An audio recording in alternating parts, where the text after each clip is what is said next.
Hello everyone, welcome back. ನಾನಿವತ್ತು ಕೈಮಾ ಸಾರು ಮಾಡೋದು ಹೇಗೆ ಅಂತ ಹೇಳ್ತೀನಿ. ನಾನಿಲ್ಲಿ ಒಂದು 3/4 kg ಅಷ್ಟು ಕೈಮಾನ ತೊಗೊಂಡಿದ್ದೀನಿ. ಅದನ್ನು ಜಾಲರಿ ಹಿಡ್ಕೊಂಡು ಚೆನ್ನಾಗಿ ವಾಶ್ ಮಾಡ್ಕೊಳ್ಳಿ. ನೀರನ್ನ ಇಳಿಲಿಕ್ಕೆ ನಾನೊಂದು ಪಾತ್ರೆನ ಸಪೋರ್ಟ್ ಇಟ್ಟಿದ್ದೆ. ನೆಕ್ಸ್ಟ್ ಮಸಾಲೆ ರೆಡಿ ಮಾಡಲಿಕ್ಕೆ 2 ಸಣ್ಣ ಈರುಳ್ಳಿ, ಶುಂಠಿ, ಬೆಳ್ಳುಳ್ಳಿ, ಕೊತ್ತಂಬರಿ, ಪುದೀನ, ಕಡಲೆ, 1 ಕಪ್ ಕಾಯಿ ತುರಿ, ಆಮೇಲೆ ಎಲ್ಲ ಮಸಾಲ ಐಟಮ್ಸ್ನ ತೊಗೊಂಡಿದ್ದೆ. ಚಕ್ಕೆ, ಲವಂಗ, ಏಲಕ್ಕಿ, ಗಸಗಸೆ, ಕಾಳು ಮೆಣಸು. ನೆಕ್ಸ್ಟು ಬಾಣಲಿನ ಕಾಯ್ಲಿಕ್ಕೆ ಇಟ್ಟಿದ್ದೆ. ಬಾಣಲಿ ಕಾದಾದಮೇಲೆ 1-2 ರಿಂದ 3 ಸ್ಪೂನ್ ಎಣ್ಣೆನ ಹಾಕೋತಾ ಇದ್ದೀನಿ.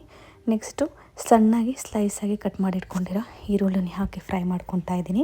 ಬೆಳ್ಳುಳ್ಳಿ, ಶುಂಠಿ, ಆಮೇಲೆ ಎಲ್ಲ ಮಸಾಲ ಐಟಮ್ಸ್ ಕೂಡ ನಾನು ಇಲ್ಲಿ ಆ್ಯಡ್ ಮಾಡ್ಕೊತಾ ಇದ್ದೀನಿ. ಎಲ್ಲ ಆದಮೇಲೆ ನೀವು ಒಮ್ಮೆ ಚೆನ್ನಾಗಿ ಫ್ರೈ ಮಾಡ್ಕೊಳ್ಳಿ. ನೋಡಿ ಈ ರೀತಿ. ನೆಕ್ಸ್ಟು ನಾನಿಲ್ಲಿ ಹುರ್ಗಡ್ಲೆ ಕೂಡ ಆ್ಯಡ್ ಮಾಡ್ಕೊತಾ ಇದ್ದೀನಿ. ಆಮೇಲೆ 1 ಕಪ್ ಕಾಯಿ ತುರಿ, ಕೊತ್ತಂಬರಿ, ಪುದೀನನ ಹಾಕ್ತಾ ಇದ್ದೀನಿ. ನೆಕ್ಸ್ಟು ನಾನಿಲ್ಲಿ 1 ಟೇಬಲ್ ಸ್ಪೂನ್ ಖಾರದ ಪುಡಿ, 1-2 ಟೇಬಲ್ ಸ್ಪೂನ್ ಧನಿಯಾ ಪುಡಿ ಕೂಡ ಹಾಕಿ ನೀವು ಚೆನ್ನಾಗಿ ಫ್ರೈ ಮಾಡ್ಕೊಳ್ಳಿ ಲೋ ಫ್ಲೇಮಲ್ಲಿ ಇಟ್ಟು. ನೆಕ್ಸ್ಟು ನಾನು ಮತ್ತೊಂದು ಪಾತ್ರೆನ ತೊಗೊಂಡು ಅದಕ್ಕೆ 1-2-3 ಸ್ಪೂನ್ ಎಣ್ಣೆನ ಹಾಕ್ತಾ ಇದ್ದೀನಿ. ಎಣ್ಣೆ ಕಾದಾದಮೇಲೆ ಸಣ್ಣದಾಗಿ ಕಟ್ ಮಾಡಿಟ್ಕೊಂಡ ಈರುಳ್ಳಿನ ಹಾಕ್ತಾ ಇದ್ದೀನಿ. ಹಸಿಮೆಣಸಿನ್ಕಾಯಿ, ಕೊತ್ತಂಬರಿ, ಪುದೀನ, ಶುಂಠಿ, ಬೆಳ್ಳುಳ್ಳಿ ಪೇಸ್ಟ್, ಟೊಮ್ಯಾಟೊ ಇಷ್ಟನ್ನು ಹಾಕಿ ಫ್ರೈ ಮಾಡ್ಕೊಳ್ಳಿ. ನೆಕ್ಸ್ಟ್ ನಾನು ನಲ್ಲಿ ಮೂಳನ್ನ ಆ್ಯಡ್ ಮಾಡ್ತಾಯಿದ್ದೀನಿ. ಆಮೇಲೆ 1 ಟೇಬಲ್ ಸ್ಪೂನ್ನ ಉಪ್ಪನ್ನ ಹಾಕ್ತಾಯಿದ್ದೀನಿ, ಅರಿಶಿನ ಪುಡಿ, ಆಮೇಲೆ ಗ್ರೈಂಡ್ ಮಾಡಿ ಇಟ್ಕೊಂಡಿರೋ ಮಸಾಲಾನ ಹಾಕ್ಕೊತಾ ಇದ್ದೀನಿ. ನೀವು ನಿಮ್ಮ ಕನ್ಸಿಸ್ಟೆನ್ಸಿಗೆ ಎಷ್ಟು ಬೇಕೋ ಅಷ್ಟು ನೀರನ್ನ ಹಾಕ್ಕೊಂಡು ಕುದಿಲಿಕ್ಕೆ ಬಿಡಿ.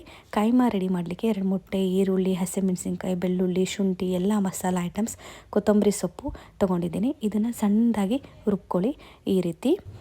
ನೆಕ್ಸ್ಟು ನಾನಿಲ್ಲಿ ಕೈಮಾನ ಆ್ಯಡ್ ಮಾಡ್ತಾಯಿದ್ದೀನಿ. ಆಮೇಲೆ ಇದಕ್ಕೆ ರುಚಿಗೆ ತಕ್ಕಷ್ಟು ಉಪ್ಪನ್ನ ಕೂಡ ಹಾಕೋತಾ ಇದ್ದೀನಿ.